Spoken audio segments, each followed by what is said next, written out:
first want to welcome everyone and welcome Willem, our special guest, especially. But today we're going to talk about landscapes, and I have with us an old friend who I actually met at an impact conference over 10 years ago, and but we're not in touch on a regular basis. But I feel like we're in touch because I know what he's doing out in the world, and in our course we talk about the sort of foundation layer of a regenerative economy needing to be landscape restoration, and Willem really is personifies that work, and so let me just first really welcome you here and thank you for joining us. Thank you, John. Wonderful to see you here and to join this dialogue, this conversation. Yeah. So you had a perfectly nice career as an ecologist and running the IUCN in Amsterdam and in the Netherlands, and all of a sudden you decide to get up and leave your chair and quit and launch Commonland. So what is it that caused you to do that? And maybe even before that, share with us if you have a story from your childhood about why you've been obsessed with nature really your whole life, as far as I can tell. Yeah, well, that's thank you for bringing that up. Yeah, I think, I was raised in Amsterdam. I'm a city kid from Amsterdam, so I'm a Dutch Amsterdam kid. But when I was a kid, I always wanted to go to those places in the city where you could find nitty-gritty green stuff and places and find some whatever animals or plants. So I was finding my own jungle in the city, basically. But when I was 8 years old, I remember that we were on a holiday in Italy with my dad and my brothers and sister and my mum. And at a certain moment, we were walking outside near a lake. I think probably it was Lake Como or something. The northern lakes of Italy, beautiful. We were in a camping site, and there were some Italians screaming, and we were just anxious to know what's going on. So I was with my dad walking to the place, and those folks were basically throwing stones at a snake, a simple grass snake. And as an Amsterdam kid, I never seen a snake in the wild, only in the zoo. So I was, wow, this was a beautiful experience. I saw a snake, but on the other hand, there were people trying to kill it. And I realized that the snake was looking at me in a way like it was being killed. And immediately I asked a question to the snake. It just came out of my heart. And, what are they doing to you? Huh. And immediately the snake responded to me and he said, they are throwing stones to themselves. And that's, that answer, which was this interior answer that really sunk in deeply. And at that moment, Wow. especially later, the years that after those years, I realized that this was maybe the most profound understanding of the truth that I could get at an early stage. So wow. This snake came back after my puberty, this image of the snake and the eye came back. And although during my puberty, I decided to study biology, I wanted to know more about living animals and creatures. Because this holistic image, or whatever it was, never left me and protected me in a way also from all kind of influences of, people who wanted to influence me through religions or other belief systems. And I always went back to that feeling of the snake, which I could find later in the forest and so on as well. And you were just 8 years old when that happened? I was 8 years old, yeah. So I was extremely lucky. But I only realized that, when I was 25 or 30, 25, and I met indigenous people in the Amazon when I started to study in Colombia. Yeah. And what did your parents say when you told them your story? I didn't tell them that time. I only told them many, many years later. Really? Because it was such a, just came in. I didn't know how to deal with it. It was such a profound, deep thing for an 8 years old boy that I just walked away, and I can't remember what I was doing, but it hit me somewhere in the heart, and it never left me. So I think I told my father when I was 16 or 17, because he was a minister, from a Dutch Reformed church, so he wanted me to become Christian, Mm. which is logical. And I'm Mm. raised Christian. I'm Christian. I very much are nurtured by the Christian religion. But in that, when he asked me, "Do you want to be baptized for the next phase of your Mm. life?" Mm. I said no. And then we had a profound conversation. He asked me why, and we had a conversation for 20 years. And Yeah. before he passed away, he said to me, "I just wanted to tell you one thing.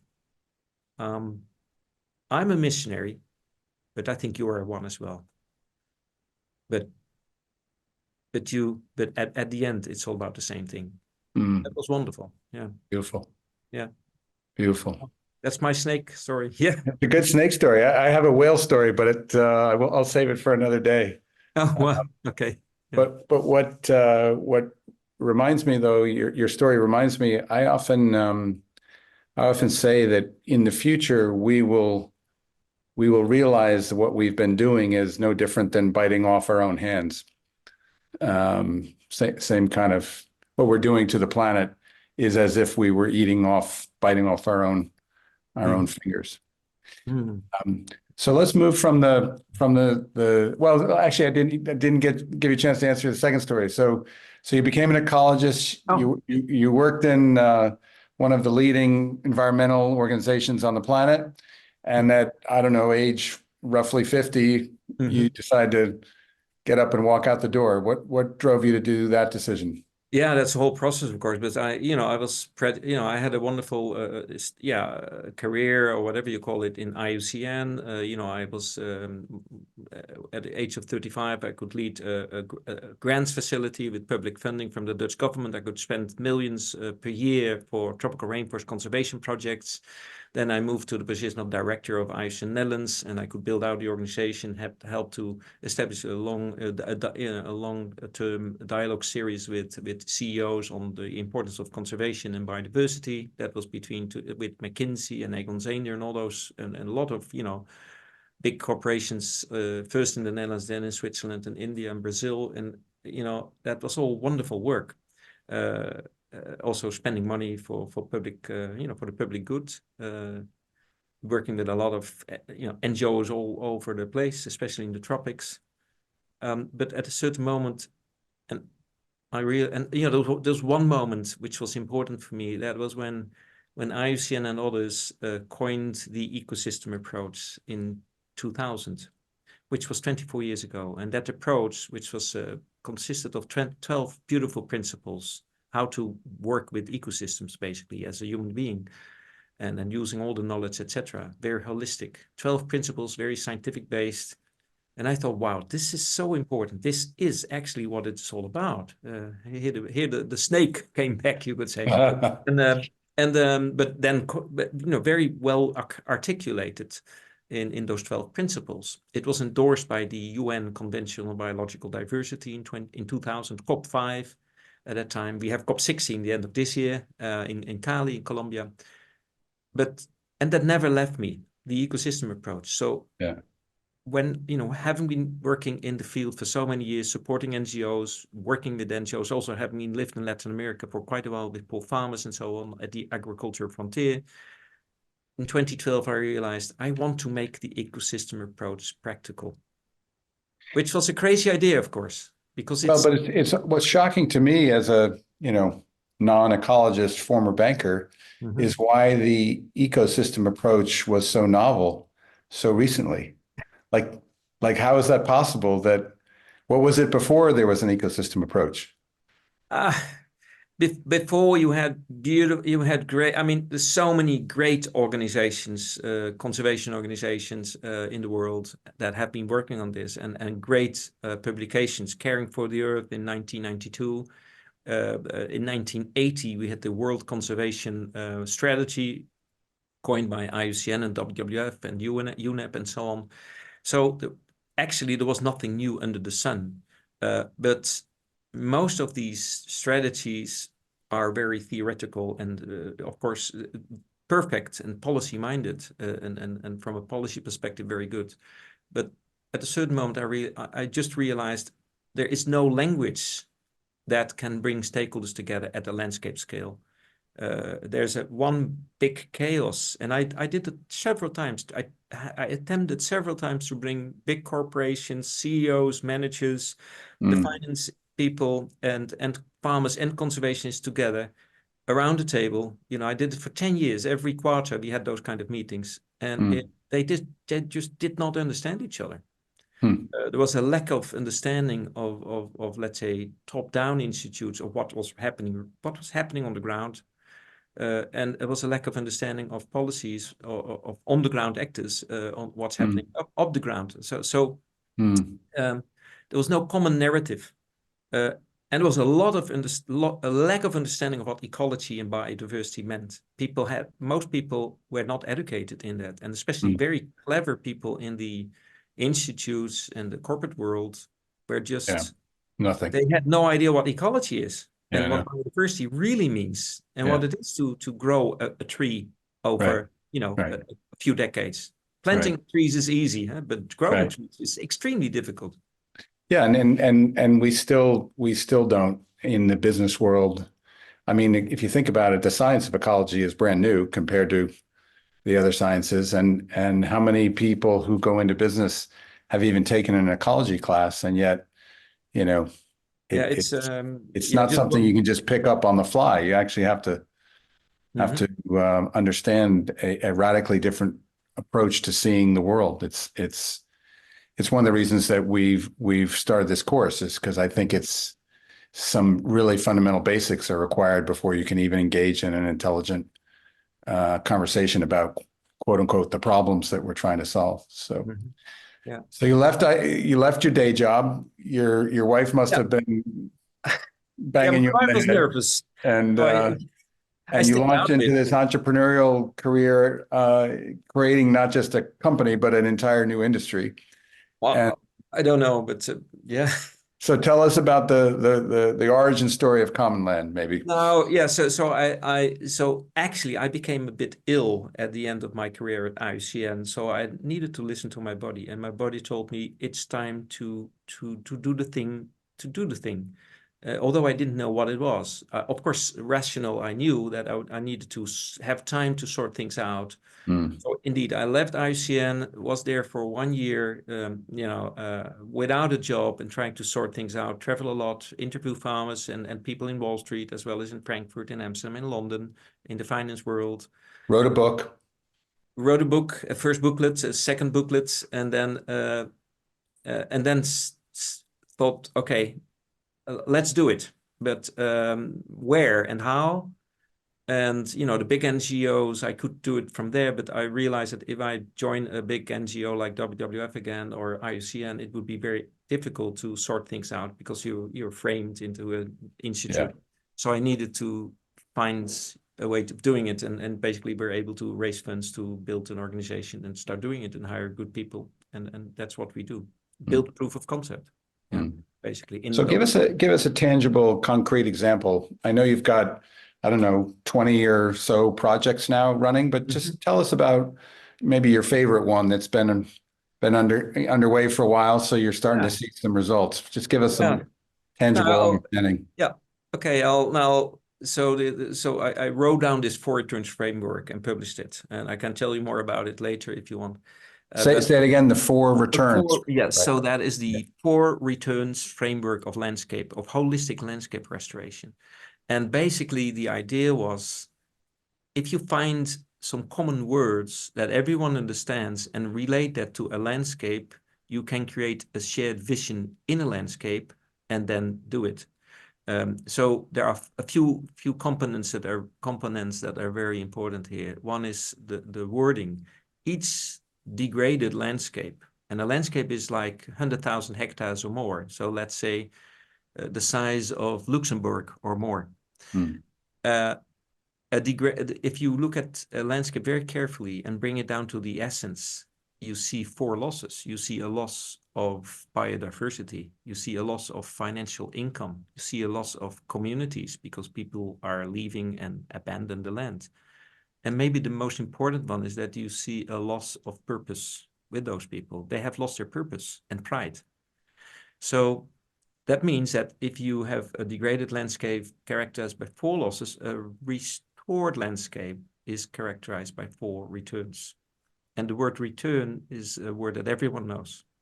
So losses and returns are easily known by everyone. And so a landscape under restoration will deliver a return of inspiration, a social return, the second one, a natural return, the third one, and at the end, a sustainable financial return.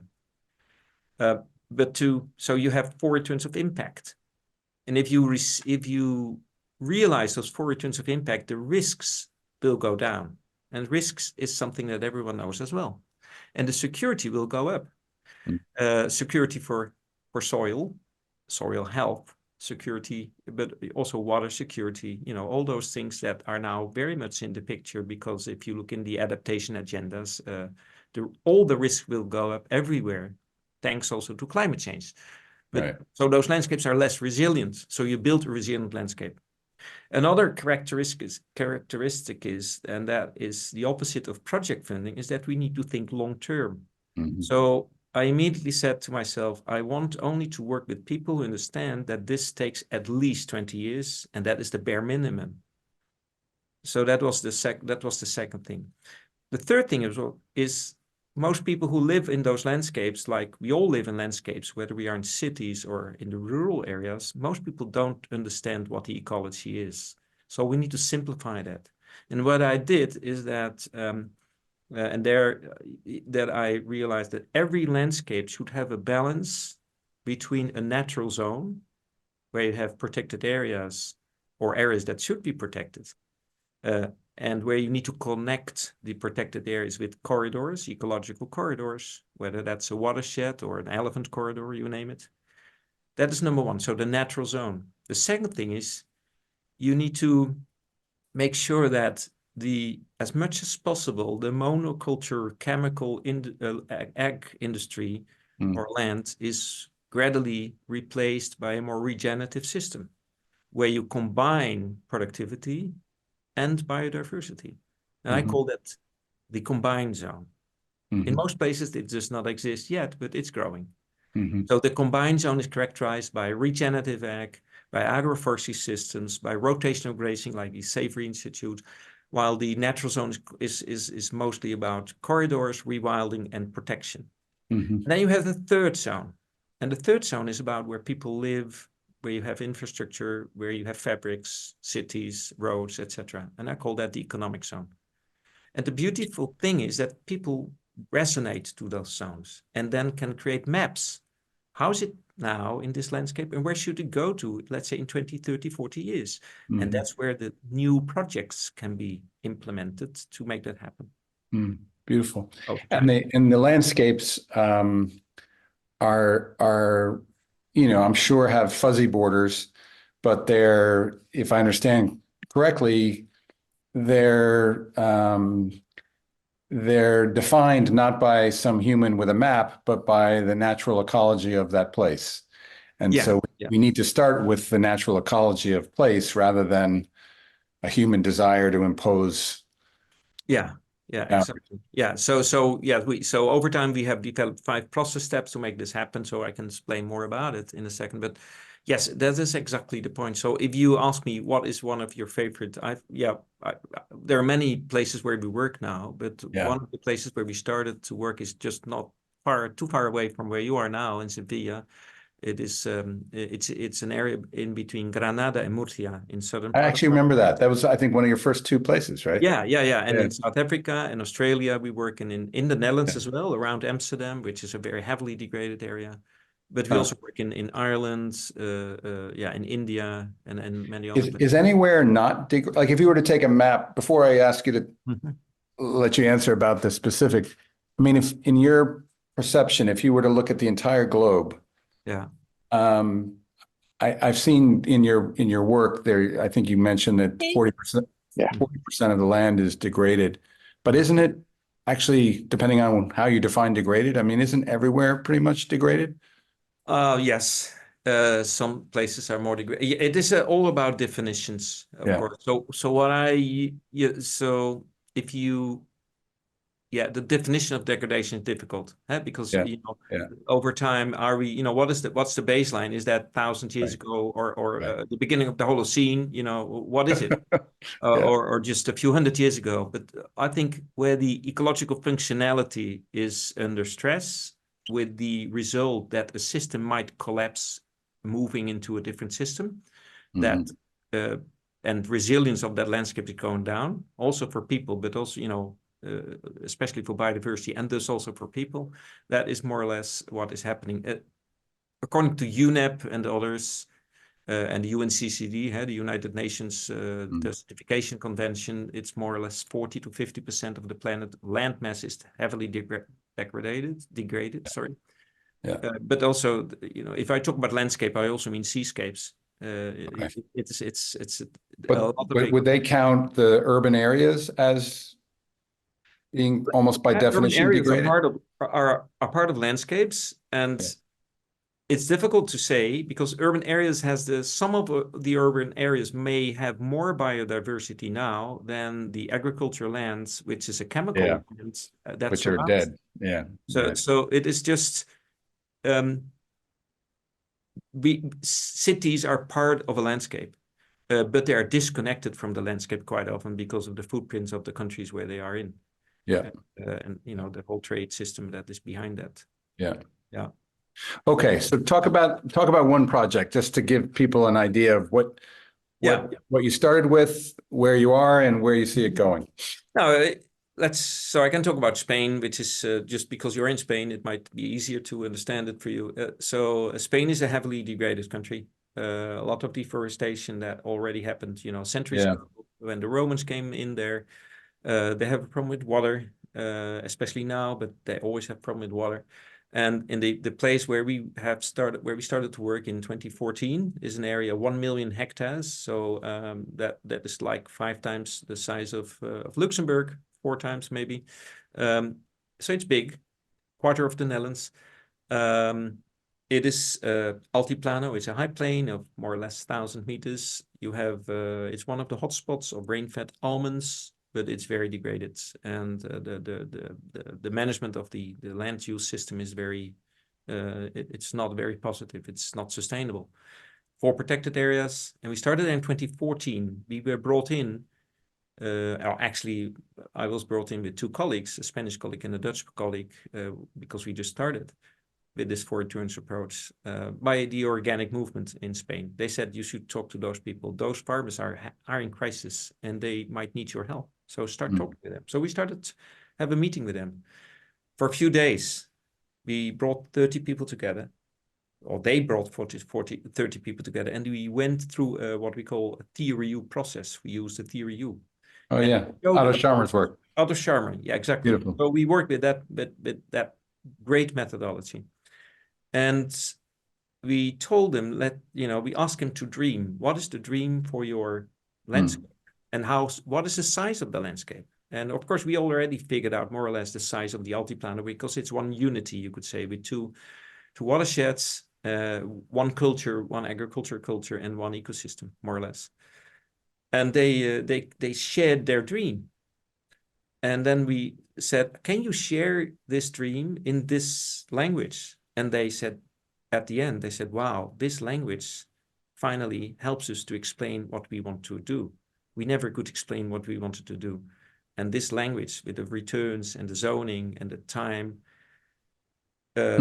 So that's how it all started. And when we told them at that time, and that was, of course, a bit entrepreneurial and a bit risky. But when we left, he said, we want to work with you together for the coming 20 years. And that was an emotional period, because no one had told them. Yeah. That's like asking someone to marry them. Work together, yeah. Yeah. So, and that's what we did. So within a few months later, they set up a landscape partnership association. Yeah. And now there are more than 550 farmers as a member. the 4 protected areas are a member. The several city councils are a member. We've set up regenerative ag companies. We are helping to set up ecological corridors, and we build a whole Fullerton's landscape plan together with them. And of course, we finance the team. That's one of the critical things. Yeah, let me come back to that in a second. I just want to observe the process you began with is, different, a little bit different language, but I would say it's essentially the same process that the Savory Institute uses to create what they call a holistic context. It's a shared vision, a shared dream. And it's remarkable how easy it is to get a consensus on that when you're sitting face to face with people, as opposed to shouting at our phones or whatever we do to fight with each other. No, you need to sit together with good food. I mean, that's good food helps. Spain, of course. I mean, the lunch takes is 4 hours, so and that really helps. And then siesta. And then siesta, but we didn't have siesta, I remember, but because it was in November, it was pretty cold actually. But yeah, but it is essential. The heart connection and the head connection. Yeah. And you contrast that with how we do business, which is a pitch with a PowerPoint and the way the investment fund world works. Often it's a 10 or 20 minute pitch around a transaction, and then we wonder why the culture has become so dysfunctional. This is I don't know this. The thing is, quite often I thought about greenwashing and pitching and these kind of things. And if you agree to work together for at least 20 years, you cannot greenwash. It's just impossible, because you need to be open. You need to learn from you. We have made a lot of mistakes. So do you literally have a contract, 20-year contract, or is it an understanding? We have an understanding and we have contracts. Yeah. So we have an understanding of a 20 years contract, but every 3 years we look at it and say, let's continue. Yeah. And we fund them, but we are not a funder. So we don't tell them that we know better than they do, because they are there. And if there's a problem, we come over and help them. So we have a whole structured approach. We have a monitoring evaluation scheme. Yeah. But with generic and tailor-made KPIs, but still the most important thing is it is their landscape, not ours. Yeah.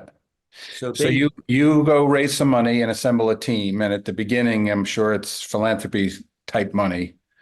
So what happened next? So you fell in love, you married someone for 20 years, and then you had to come fund a team to go to work. And what does that team look like, and how much does that cost? And but how'd that work? We didn't form the team. They formed the team. So because we are not in charge there. But so what we did in 2014, at that moment, we were able to raise the first few $100K for the team. So because from my previous experiences, I knew that, you can fund an NGO for 5 years, but what happens in year 6? Right. The work is not finished. We need decades, right? You're being generous. It's usually meant to be 3 years. Or 3 years. Yeah. So 3 years or 2 years. I come from the world of short-term project funding, and I was fed up with it, because it is just not possible. You can do beautiful pitches, but I can tell you, and I see a lot of pitches, most of the pitches are just useless, because if you bring it on the ground, where the reality happens of the real stuff, so you need to think in all the barriers that will come across. So upfront, I knew that I needed to have funding for Commonland for at least 20 years for my team here, as well as I need to have funding for the teams there. Mm-hmm. And at a certain stage, we realized that we need $500,000 per landscape per year for 20 years. So for a landscape of 1 million hectares, you can organize change, if you have the right people, for only 10 million for 10 years.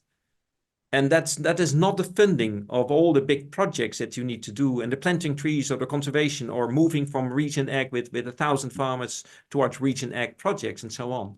No, that is the bare minimum to have a transformative team on the ground that understand, that consists of local people who understand the culture and the mentality of those people and have built credibility in those. So $500,000 a year for 20 years is $10 million up front for getting it. Half a million per year. Yeah. So 10 million so that means 10 million minimum for 20 years. For 20 years, yeah. Yep. So 10 million, ignoring time value money, $10 million per project. And that's before you purchase trees or whatever it is that you need. So we call this the process funding or the development funding or whatever you call it.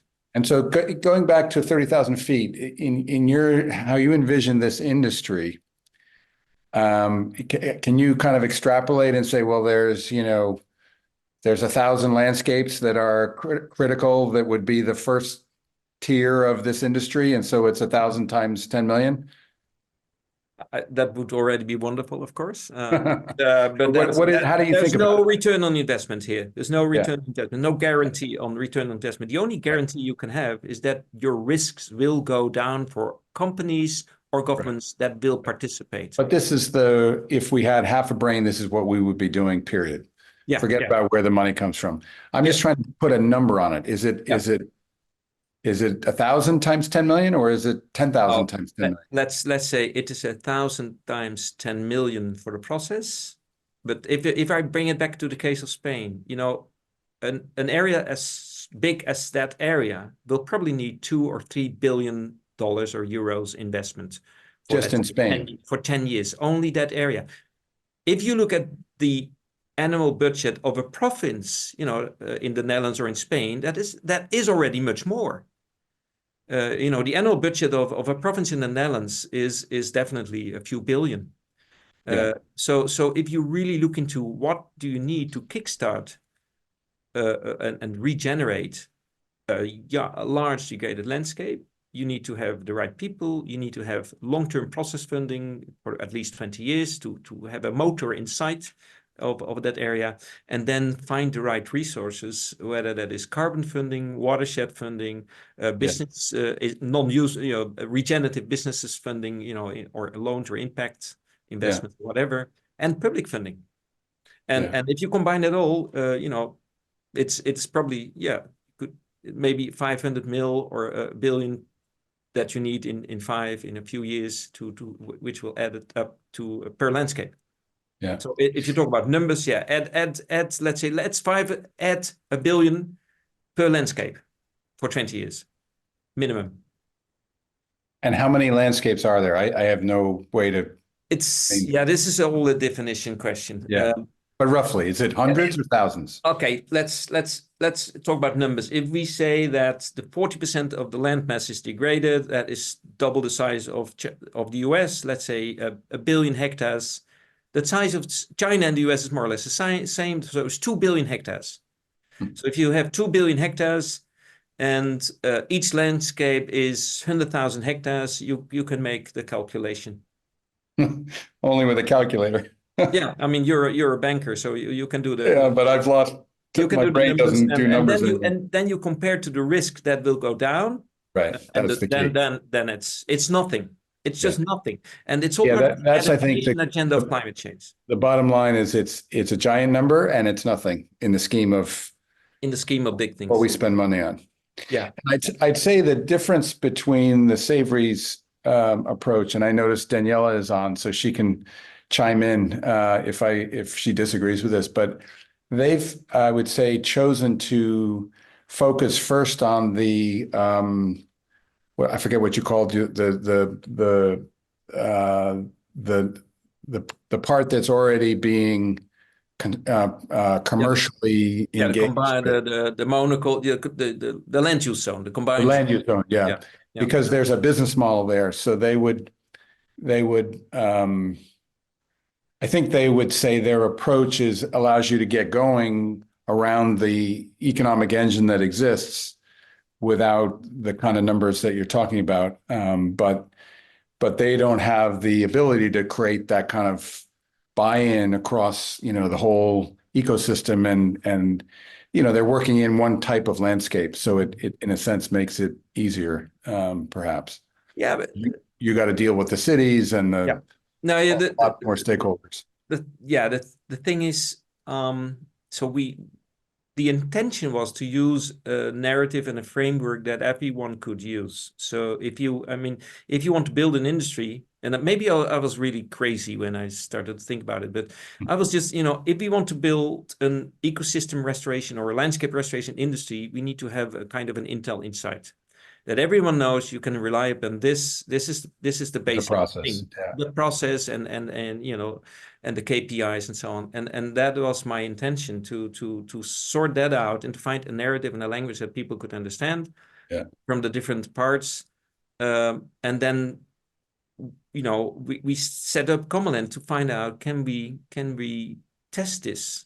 And so far, now 11 years down the road, we see that it is working. People are, now big NGOs are coming to us as well. They want to work with us, like the Nature Conservancy. We work with them, Rainforest Alliance, Wetlands International, WWF US, and others. So something is happening. And also corporates started to become interested. And of course, you need to look you need to find out what the role is. The first question is, do you want to work with us for 20 years? Yeah, that's the first question. If they say no, then you would turn down funders that don't want to work with you for 20 years. Almost. That's a difficult thing. We have project funding that can be, a specific issue, helping to set up to build an ecological corridor, plant trees, or repair a watershed. That's fine. But this process funding is essential. Yeah. And so you need some philanthropists and some funders that really want to walk with you the road and learn together. Yeah. Because it's all about learning. We have some of them now, and we're extremely happy because they're very scarce. The philanthropic world is pretty conservative. Yeah. They're thinking in projects, many of them still. And some of them are starting to think about how to help making system change possible. Yeah. So one takeaway I'm hearing is that there's this in a sense need to recycle, compost surplus capital into these. I'm just making up the number, 1,000 landscape projects. I mean, it's got to be 1,000 at least. Yeah. And there's easily 1,000 billionaires or 1,000 foundations that if they all simply picked one landscape and made it their legacy, we'd be on our way. So that's a challenge to our exactly capitalists. Yeah. No, I gave a presentation yesterday to a very big agro firm here in the Netherlands, one of the biggest trade companies worldwide in commodities, and they said, "What can we do with this?" And I said, "No, why you just pick one landscape." Yeah. And we work together for 20 years and we learn together. It will cost you less than your monthly budget for marketing. Yeah. And, but you need to say that you really will stay for 20 years. Yeah. Don't go away if things fail. Don't go away if you think that it's bad for your reputation, whatever. Yeah. So it's a mindset thing. But I could also ask your question. You are our former banker, so you come from the world of Wall Street. When do you think that these kind of things will be ready to be received in that world? That's a long conversation. It depends on. I mean, I'm not optimistic that the investment capital will immediately put this in. This is philanthropy bucket, and the problem is that the philanthropy bucket needs to be recharged by orders of. There's another 1,000x recharge that needs to happen. The surplus wealth not sitting in what we currently call philanthropic buckets is the problem, and the money that's in the philanthropic buckets, as you said earlier, is very wed to this project 3-year, give me the deliverable, and frankly overwhelmed with the needs, and that's only going to accelerate. We've got 2 wars going on that immediately attract the attention of most philanthropists, understandably. Yeah. And by the way, they're making this situation worse. It works. Yeah. Yeah. Hey, I want to switch subjects just because I'm keeping an eye on the clock and I Yeah. want to give room for other people's voices to come in. Mhm. So one of the I think controversial topics that relates to your work and my work is um, you know, broadly speaking, this idea of putting a price on nature in order to save it. And there's the carbon credit market that's Mhm. sort of started and fledgling and some problems. And there's also, which I see directly related to this recent kind of governance fiasco with the science-based target initiative around whether carbon credits are going to be allowed for scope 3, which I actually see as the world waking up to the reality that in a sense, you can't get from here to there without much more profound transformational change. And so we're, in a sense, looking for a way that we can fudge it because we want to keep reporting on progress at the expense of having the real serious conversations that we need to have. But as someone who's been, an ecologist your whole life since age 8, and in this business of landscape restoration, what's your take on the put a price on nature Yeah. Ooh. thing? Wow, that's a difficult one. So my heart would say this is all craziness. Yeah. My my brains often say, but we need to take it as it is, and we need to sort things out and getting the money where it should go. So yes, carbon credits, and we have a carbon team, so we're looking into this. We work with landscapes, bringing carbon funding in the Zambian landscape with cook stoves, with replanting, but also within a landscape vision. So that makes it different. And we ask good prices in the voluntary carbon market with some companies.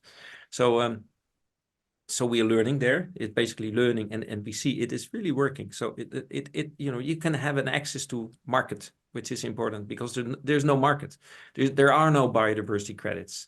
You have some. I mean, water is another example. With water, you can sometimes restore areas, and we have been working with Heineken and with Coca-Cola, for instance, in South Africa and Spain. In using carbon credits.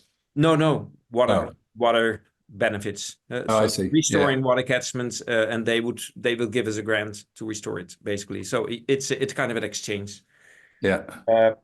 But um, But like the I deeper spoke issue to there's a guy who's very, thoughtful, I think clearly well-intended, who came close to actually listing a natural asset company on the New York Stock Exchange. Mhm. And ironically, the anti-woke crowd shot it down. But it's, he's got the support of the Rockefeller Foundation and I forget who Yeah, else. yeah.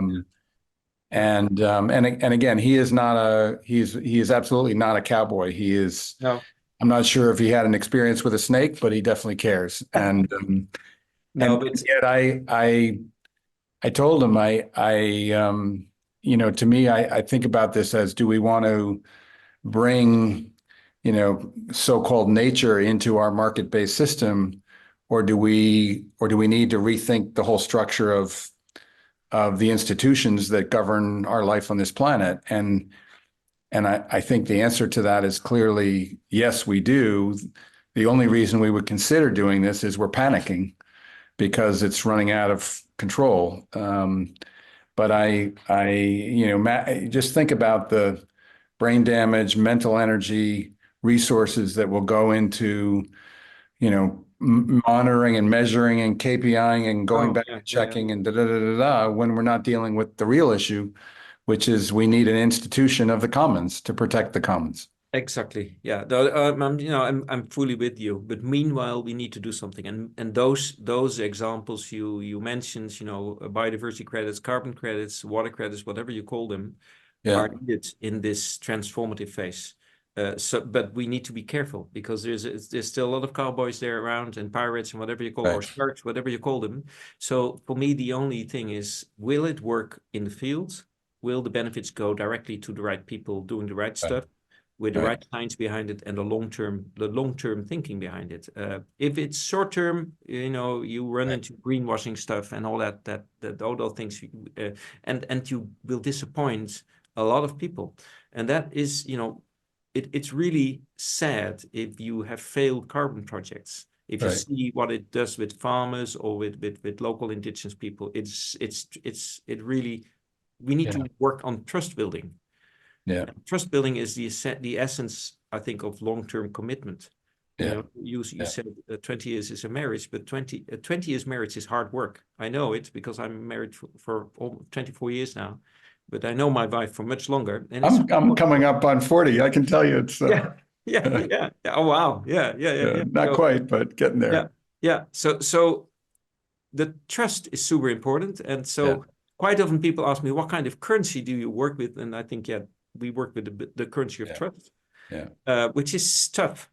But the beauty is if you measure in a way the return on inspiration, and it goes down, those local teams help us to help each other to move it up again. So you measure that what, annually or Annually? Yeah, and it's what is measurement? We have some of these so-called KPIs and self-reported kind of self-reporting KPIs, and so you need to bring it up again, because this is the essential motor of a landscape, of an holistic landscape industry, I think, at the end, because there's people living there. Yeah. And we need I think that's, we should probably listen to you say that 5 more times, because sitting in a chair at a desk is not the same as sitting around a campfire. No. And interesting. Exactly. No, and talking about sitting around a campfire, this is one of the most beautiful experiences we had in West Australia, is when at a certain moment the indigenous community, the Aboriginal Noongar community, decided to participate in our restoration process, because actually it's their restoration process, it's their world. And we were able to help them a little bit to become more in charge of a large conference there, which was formerly dominated by scientists and NGOs, and they took over and really made it happen. They really changed the whole setting of that conference. Now they're a very important partner, and that's where the indigenous long-term knowledge comes in, because Australia was a regenerative managed country for probably more than 80,000 years, until the white people came in and they thought they knew better, but they didn't. They started to massively degrade the whole system, and to and just decide that this country was a null country, a country where no one was living. Can you imagine? Yeah. It's amazing. And filled with resources for the taking. Yeah, exactly. Yeah. Fortunately, the story of the snake and biting off her own hand, someday we'll realize